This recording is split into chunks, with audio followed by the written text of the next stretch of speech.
The moment we've all been waiting for. Richard is back with some of the interesting stories of the day, of the week.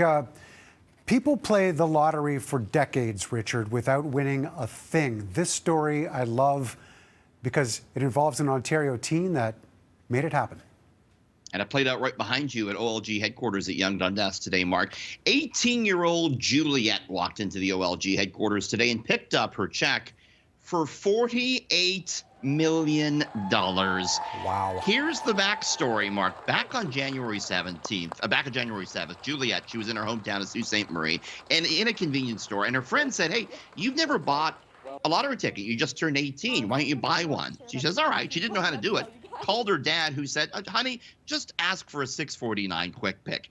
A few days later, she's with her coworkers. They checked the ticket for her. She'd won $48 million on the very first lotto ticket she ever bought. Mark, Unreal. talk about beginner's luck, huh? And what to do with that money now? Obviously, those who play the lottery plan it out. They know exactly what they probably want to do with it. At this point, she probably doesn't have much of an idea, or does she? She says her dad's a financial planner, and he's already put a lot of it into smart investments, which makes me nervous because I know how the markets work. She also says she wants to use a lot of it to travel, and very noble of her. She says, "I always wanted to become a doctor. Now I can pursue that education without having to worry about money." So that was nice. Excellent. So it is planned out. There you go. I would blow it on something stupid. You know, I buy like gold toilets. It would be gone in a few months if I won. So says our business editor, who should probably invest appropriately. Anyway. Take no advice. No advice from Richie. All right, let's talk about technology and the app you were teasing just before the break, helping some parents out.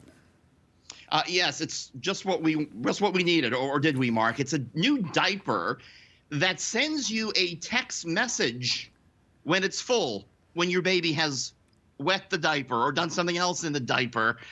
There is disposable sensors in the diaper's paper lining, Mark, that reacts with the liquid, sending a text to your phone. I bet you've had some crappy text messages before, Mark, but nothing quite like that. Nothing like this, and those of us, obviously, who have children would have never expected anything like this. You should be in close proximity, and there are ways of telling if your children have, in fact, done their business.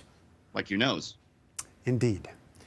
All right, let's talk about things that would otherwise interest children. A new theme park is drawing heat, and it hasn't even opened yet.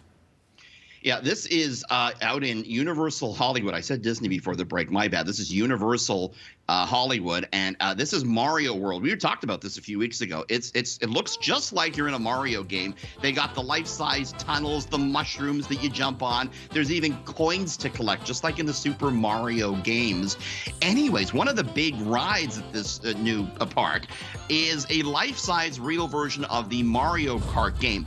People, though, are calling it, quote, blatantly fatphobic because there's a waistline restriction on getting in this ride, Mark, of 40 inches. Oh, boy. That's a little tight for some. The average male waist in the United States is 40.2 inches. For females, it's 38.7. You would be fine, Mark, but Richie, it would be a game time decision for Richie. I don't know if I'd quite squeeze in that. My friend. That said, adults and kids, there's certainly a difference there, and they have to know their markets. We grew up with Mario and would probably want to be on a ride like that. And if we can't get on it, then who's it going to attract? Yeah, absolutely. People who have tried it, though, Mark, the park's open to test out the rides, and they said it's one of the best rides they've ever been on.